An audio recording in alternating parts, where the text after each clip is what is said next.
Chers amis et lecteurs du Méridional, bonjour. C'est avec plaisir que nous recevons ce matin le nouveau président de l'Office de tourisme et le Congrès de Marseille, M. Marc Thépaut. Marc Thépaut, bonjour. Bonjour. Merci Marc Thépaut de nous réserver votre première intervention vidéo, votre première interview filmée depuis que vous avez pris le 15 janvier dernier la présidence de l'Office de tourisme et le Congrès de Marseille. Alors Marc Thépaut, d'abord, je le sais, nous le savons, vous êtes issu de ce territoire, vous êtes ici chez vous. Quelques mots pour vous présenter, Marc. Alors écoutez, je suis Marseillais depuis quand même une cinquantaine d'années, puisque je suis arrivé avec ma valise en carton pour faire l'école de commerce de Marseille, à Lumini, à l'époque d'ailleurs où elle ouvrait juste à Lumini. J'ai eu ensuite un parcours à la fois d'enseignant en finance et également dans une boîte d'informatique au CIL. Donc j'ai fait un parcours sur Marseille à travers différentes structures liées à la Chambre de commerce et à l'Union patronale. Et en 1989-90, je suis rentré dans le groupe Accor qui cherchait à mettre en place un directeur régional pour fédérer les enseignes économiques du groupe à l'époque. Et ensuite, en 97, j'ai pris la direction régionale également des enseignes autres, c'est-à-dire Mercure, Sofitel, Novotel. Et pendant toute cette période-là, en particulier, on a œuvré à la mutualisation des moyens et à la coordination avec l'ensemble des professionnels, en particulier à l'occasion de la Coupe du Monde de foot et du tirage au sort, où il a fallu effectivement mettre en place des systèmes de réservation communs à l'ensemble de la profession. Donc, la profession, en tous les cas, dans l'hôtellerie et la restauration, on me connaît depuis un bout de temps. Et en 2001-2002, je suis parti au Maroc, où là, je suis resté 13 ans au Maroc, toujours avec un pied à Marseille, bien sûr, parce qu'on ne reste jamais loin de Marseille. Et j'y ai développé le groupe dans un contexte que l'on connaît maintenant ici aussi, c'est-à-dire un contexte où il y a eu des crises successives très importantes dans le secteur du tourisme, dans un pays qui ne vit principalement que de ça au niveau de ses devises et de son bilan économique. Donc, il y a 4-5 ans, quand je suis revenu sur Marseille pour œuvrer à ce moment-là côté des indépendants et des propriétaires d'hôtels, je me suis impliqué et j'ai retrouvé une ville transformée, et sur lequel il y avait effectivement beaucoup de fierté.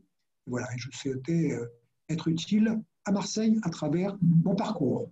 Merci Marc, est utile et je suis sûr que vous allez pouvoir l'être. Alors justement, c'est, me semble-t-il, la première fois que la présidence de l'Office de tourisme et le Congrès de Marseille revient à un professionnel, en tout cas une personnalité issue du monde des professionnels. C'est tout un symbole, évidemment, c'est un message très fort. Je crois que vous avez d'ores et déjà prévu de co-construire votre feuille de route dans un contexte sanitaire si particulier, puisque tous les acteurs du tourisme de notre région et du pays souffrent depuis près d'1 an maintenant. Donc, la co-construction pour vous est importante avec à la fois les professionnels, mais aussi les institutions. Je veux parler du CRT, je veux parler de Provence Tourisme et des offices du territoire.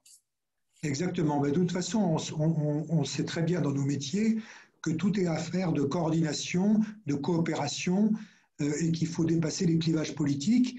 Bon, les professionnels, ils ont une particularité, c'est que généralement, ils ont investi tout leur argent et tout leur bien dans une industrie qui est un voyage au long cours, c'est-à-dire qu'effectivement, souvent, il y a des cycles, notamment par rapport à l'aménagement du produit ou de l'offre touristique ou par rapport à la commercialisation, qui sont des cycles longs, d'accord ? Et effectivement, il faut être, je dirais, c'est très important de travailler à long terme dans cette industrie. Ce que je veux dire, c'est que d'abord, c'est des professionnels. On est dans un secteur qui suppose une coopération avec l'ensemble des acteurs, non seulement les élus, mais également les professionnels du département et de la région. Et il nous semble effectivement que la présidence de l'Office du tourisme, revenant à quelqu'un qui est issu de ce milieu, sachant qu'effectivement on ne parle que des restaurants et des hôtels, mais il y a des tas de professions périphériques au travail du tourisme qui souffrent énormément et qu'il faut intégrer. Et en plus, c'est un secteur sur lequel il y a des gens qui ont des jugements à l'emporte-pièce qui sont un petit peu mortels pour le secteur.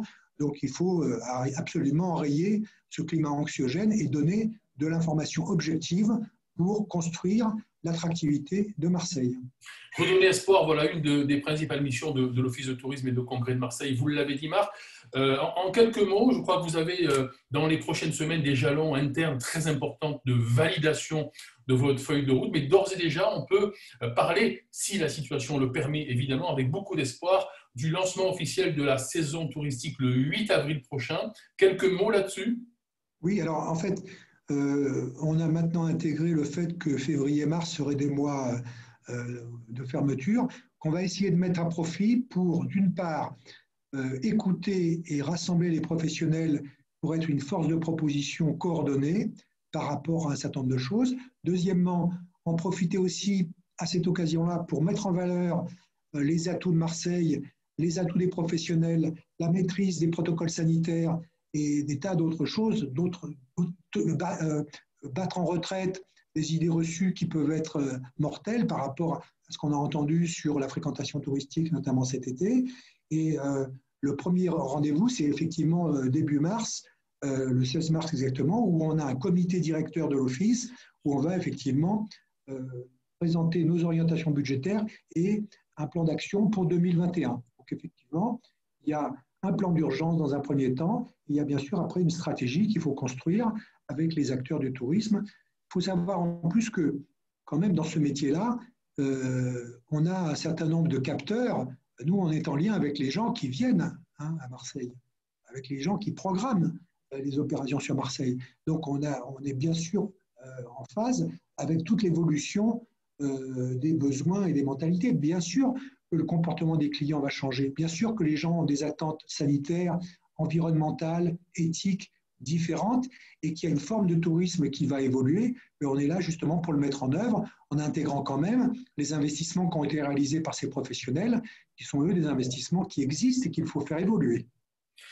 Merci Marc. Donc on le voit, à l'écoute des professionnels, évidemment c'est très important. Faire le lien entre ces professionnels et les institutions que nous avons citées tout à l'heure, et les élus bien évidemment, mais aussi être à l'écoute du marché, des acteurs dont vous venez de parler, tout ceci en s'appuyant sur une équipe que nous connaissons, pertinente, performante, pilotée par Maxime Tissot, qui est, rappelons-le, le directeur général de l'Office de tourisme et de congrès, et Sylvie Allemand, qui en est la directrice de la communication.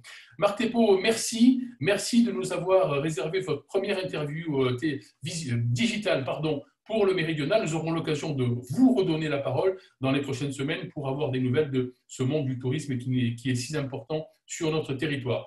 Marc Thépaut, merci et à très bientôt. Merci.